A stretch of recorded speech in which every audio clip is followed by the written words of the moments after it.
कार्तिक, कार्तिक, कार्तिक, तुम कहां हो कार्तिक? अगर तुम मेरी आवाज सुन रहे हो तो मुझे जवाब दो। माया की आवाज अनुनाद में गूंज रही थी, पर कार्तिक इस समय बड़ी गहरी सोच में डूबा हुआ बैठा था। माया के अनुनाद की शक्ति अभी इतनी प्रबल नहीं हुई थी कि उसकी आवाज बड़ी आसानी से कार्तिक के पास तक पहुंच सके। लेकिन हां, उसने इस बीच ऐसे कुछ तरीके जरूर निकाल लिए थे जिसकी वजह से वो महादेवी की बनाई हुई बंदिश को तोड़कर कार्तिक से सीधे बात करने की कोशिश कर पा रही थी। हालांकि ऐसा करने में बहुत डर था, और यह भी हो सकता था कि अगर महादेवी को यह पता चल जाता तो वो उन दोनों के बीच के संपर्क को इस तरह बंद करवा देती कि वो उससे कभी खुद जुड़ ही ना पाए। हां, काफी देर तक माया कोशिश करती रही, और उसके बाद भी उसे इस संबंध में कोई सफलता नहीं मिली। कुछ देर थक हार कर आखिरकार माया ने वो प्रयास छोड़ दिया और वो वापस अपने तंबू में चली गई। अब उसके दिमाग में बस यही बात थी कि कार्तिक कहां है और कैसा है। कहीं वो किसी खतरे में तो नहीं है, और कहीं ऐसा तो नहीं कि वो किसी वजह से उसकी ऊर्जा कम हो गई हो और इसलिए उसे माया की आवाज सुनाई ना दे रही हो। इस तरह के डर माया के दिमाग में घूम रहे थे, और फिर उसे ये लगा कि कहीं ऐसा तो नहीं हुआ कि आजकल जो चल रहा है उन मामलों में पड़ने के चलते कार्तिक के दिमाग में उसका ख्याल ही नहीं आ रहा है। क्या वो उसे भूल गया है, चाहे कुछ देर के लिए ही सही, लेकिन इसलिए शायद माया की आवाज वहां तक नहीं पहुंच रही थी। वो काफी देर तक इसी उधेड़-बुन में फंसी रही और उसे एक तरह की बेचैनी ने घेर लिया। उन दोनों के बीच की दूरियां हमेशा से उन दोनों के जीवन में सबसे बड़ी टीस रही थी, और जैसे तैसे करके इतनी कठिनाइयों के बाद आखिरकार वे दोनों एक दूसरे के करीब आ गए थे। पर उसके तुरंत बाद सारी दुनिया का घटनाक्रम कुछ इस तरह से पलट गया कि उन्हें फिर से दूर होना पड़ा। दूसरी तरफ महादेवी को इस बात की पूरी उम्मीद थी कि माया उसे समझेगी और उसका साथ देगी। महादेवी ने अभी तक उसे ये बात नहीं बताई थी कि उसकी साधना का उच्चतम स्तर तक जाना किस तरह दुनिया के लिए फायदेमंद होने वाला है। उसे नहीं पता था कि महादेवी की योजना में आखिर उसका स्थान कहां पर है और उसे क्या करना है। लेकिन जो भी बात हो, वो जानती थी कि महादेवी कोई बहुत बड़ी योजना बना रही है। वो जो भी कर रही हैं, उसके पीछे कुछ ना कुछ ऐसा है जिससे न सिर्फ शुष्क लोग बल्कि शायद सारे ब्रह्मांड के लोगों पर कोई बहुत बड़ा फर्क पड़ने वाला है। कभी कभी माया के दिमाग में ये बात भी आती थी कि क्या वो महादेवी पर भरोसा कर सकती है। वो सोच रही थी, क्या ये निश्चित है कि महादेवी जो योजना बना रही है वो किसी अच्छे काम के लिए है, या फिर कहीं ऐसा तो नहीं कि महादेवी की योजना कोई ऐसी योजना है जिससे मुझे सहमत नहीं होना चाहिए। अगर ऐसा था तो ये उसे तभी पता चलेगा जब महादेवी की योजना उसके सामने होती और वो उस योजना का खुलकर आकलन कर सकती, या फिर महादेवी से सीधे सीधे सवाल कर सकती।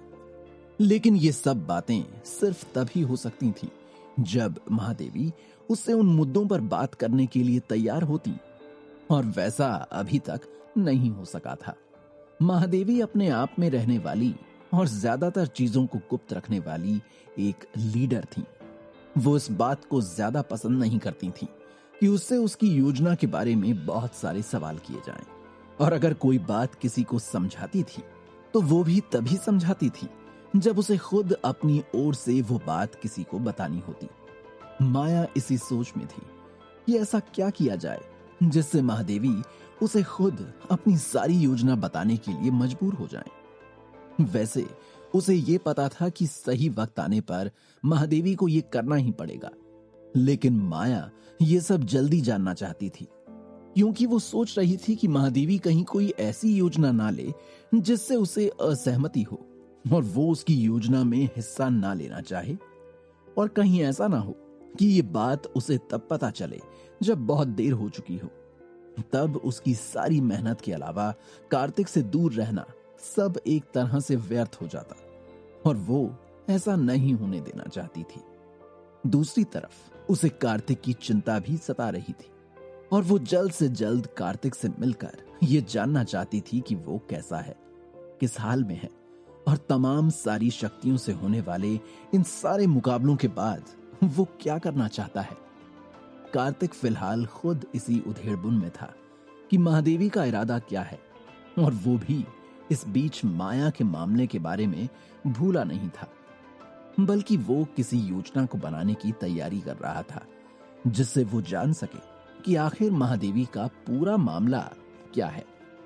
फिलहाल उसके पास ये सब जानने का एक ही सबसे बेहतर तरीका था।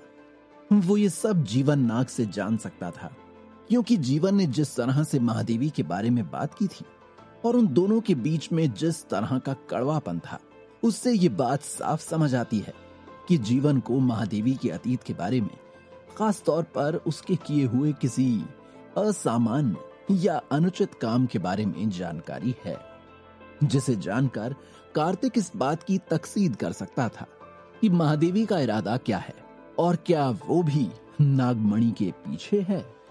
गौतम की तबीयत अब बेहतर हो रही थी, और इस बारे में जीवन ने कार्तिक को संदेश भेजा था।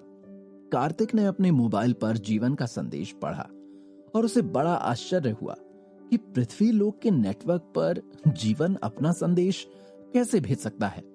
इसका मतलब यह था कि या तो जीवन खुद पृथ्वी लोक पर था और उसके पास कोई मोबाइल था, या फिर उसके पास कोई ऐसी तकनीक थी जिससे वो पृथ्वी लोक के नेटवर्क पर भी संदेश भेज सकता था। अगर ऐसा है तो ये बड़ी मजेदार बात थी। उसने तुरंत उससे पूछा, मेरे मोबाइल पर संदेश कैसे भेजा? क्या पृथ्वी लोक का नेटवर्क नागलोक से जुड़ सकता है? जवाब में उसने देखा कि जीवन की तरफ से सिर्फ मुस्कुराने वाला एक स्माइली आया था, और उसके नीचे लिखा था कि जल्द ही आकर मिलो तो बताता हूं। और उसके नीचे उसने कुछ संदेशों के साथ एक निशान बना रखा था, जिसमें दरवाजा खोलने के साथ एक चाबी बनी हुई थी। कार्तिक ने उसे देखा और कुछ सोचा, ओह, तो जीवन ने मुझे खास तौर पर दरवाजे से आने के लिए कहा है, और उसने इसमें चाबी बना रखी है, तो इसका अर्थ है कि मुझे वहां कैसे आना है। इस बारे में भी जीवन ने कुछ सोच रखा है। यह देखकर कार्तिक ने दोबारा उसे मैसेज किया कि उसने चाबी का निशान क्यों भेजा है। उसने चाबी के आगे एक सवाल का निशान लगा दिया, क्योंकि उसे नहीं पता था कि चाबी उसे कहां से मिलेगी। उसके जवाब में नीचे एक रिबन आया। ये एक रिबन था जिसे देखकर कार्तिक मुस्कुरा उठा। उसे याद आया कि जीवन से विदा लेकर जब वो पृथ्वी लोक की ओर आया था, तब उसके साथ एक रिबन था जो जीवन ने उसे दिया था। जरूर इसी में वो शक्ति है जिसकी वजह से ये नागलोक तक पहुंचने की चाबी बन सकता है, और इसका उपयोग करने के लिए मुझे जीवन ने कहा है। कार्तिक ने कुछ देर तक रिबन पर अपना ध्यान लगाया, और उसे समझ आया कि रिबन के अंदर कोई विशेष ऊर्जा है। ये देखकर वो अंदर के कमरे में चला गया ताकि ठीक से समझ सके कि ये किस तरह से काम करता है, उसका उपयोग उसे किस तरह से करना चाहिए। कार्तिक कमरे में अपने साधना के कपड़ों को पहनकर बैठ गया। जब कार्तिक अपनी योग की साधना में बैठता था, तब वो बहुत ढीले ढाले कपड़े पहनता था। ये कपड़े उसी तरह के होते थे जैसे मार्शल आर्ट या कराटे की तैयारी करते समय कोई खिलाड़ी पहनता है। इस तरह के कपड़ों की सबसे खास बात यह होती है कि ढीले ढाले होने की वजह से ये पोशाक शरीर पर कोई दबाव नहीं बनाती, इसलिए शरीर में रक्त का संचालन अच्छी तरह से होता रहता है, और शरीर को हर तरह से प्राणवायु की पर्याप्त मात्रा भी मिलती रहती है। इस तरह के कपड़ों में आसानी से चला, उठा और बैठा जा सकता है। कार्तिक ने जमीन पर अपना आसन रखा और वहीं बैठकर उसने साधना शुरू कर दी। उसे रिबन का उपयोग नागलोक जाने के लिए तो करना था, पर पहले उसे उसकी ऊर्जा को समझना था। इसलिए वो पहले उस रिबन पर अपना ध्यान केंद्रित करके उसके प्रभाव और उसकी ऊर्जा जांच करने लगा। कमाल की बात थी कि ऐसा नहीं था कि कार्तिक ने इस तरह की ऊर्जा को पहले कभी नहीं देखा हो। जब कार्तिक का मुकाबला हड्डी राजा से हुआ था, तब कार्तिक अपने वामन स्तर को जगाने में कामयाब रहा था और फिलहाल उसकी ऊर्जा का स्तर वामन तक पहुंच चुका था। हड्डी राजा के पास जो अवशोषक शक्ति थी, उसके माध्यम से हड्डी राजा ने कार्तिक की शक्ति को अपने अंदर अवशोषित करने की कोशिश की थी, जिसमें हड्डी राजा सफल नहीं हुआ था। उल्टा कार्तिक ने ही हड्डी राजा को अवशोषित कर लिया था। इसलिए हड्डी राजा की शक्तियां भी अब कार्तिक के पास थीं। उन शक्तियों की बदौलत कार्तिक ये समझ पा रहा था कि इस रिबन से निकलने वाली ऊर्जा असल में काली ऊर्जा और योग ऊर्जा दोनों में से कुछ भी नहीं है, बल्कि वो एक तरह की मध्यम ऊर्जा है। उसी तरह की ऊर्जा जिस तरह की ऊर्जा से अवशोषक शक्ति बनती है। अवशोषक शक्ति में भी एक खास बात होती है कि वो किसी भी तरह की ऊर्जा का अवशोषण कर सकती है, चाहे वो काली ऊर्जा हो या योग ऊर्जा। ये शक्ति सिर्फ ऐसे प्राणियों और ऐसे लोगों में होती थी जो दोनों ऊर्जा से बने हों या जिनके पास दोनों को संचालित करने की शक्ति हो। कार्तिक मन ही मन मुस्कुराते हुए सोच रहा था कि शायद यही नागमणि हो सकती है। शायद यही वो तरीका था जिससे जीवन नागमणि की शक्ति का उपयोग अन्य चीजों में करता था, और उसने उस रिबन में नागमणि की शक्ति से ही एक ऐसा रास्ता बना रखा था जिससे वो कार्तिक को नागलोक तक आने जाने का दरवाजा और उसकी चाबी मुहैया करा सकता था। अब कार्तिक नागलोक जाने के लिए तैयार था। उसके पास गौतम का स्वास्थ्य देखने के अलावा जीवन से करने के लिए बहुत सारे सवाल भी थे। इधर इस बीच माया परेशान हो रही थी क्योंकि वो जल्द ही कार्तिक से मिलना चाहती थी। कार्तिक के मन में भी ये बात थी कि अगर उसे जल्द ही माया से मिलना है तो महादेवी की सोच को समझना होगा।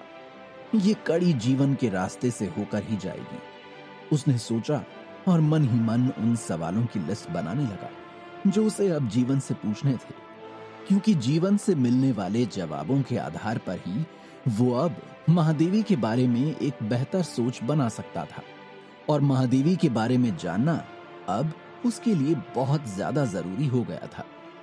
कार्तिक के हाथों में रखी उस चाबी की ऊर्जा को कार्तिक ने एक हद तक समझ लिया था, और अब उसका अगला काम था कि वो उस ऊर्जा का उपयोग अपना रास्ता खोजने में करे और नागलोक तक पहुंच जाए।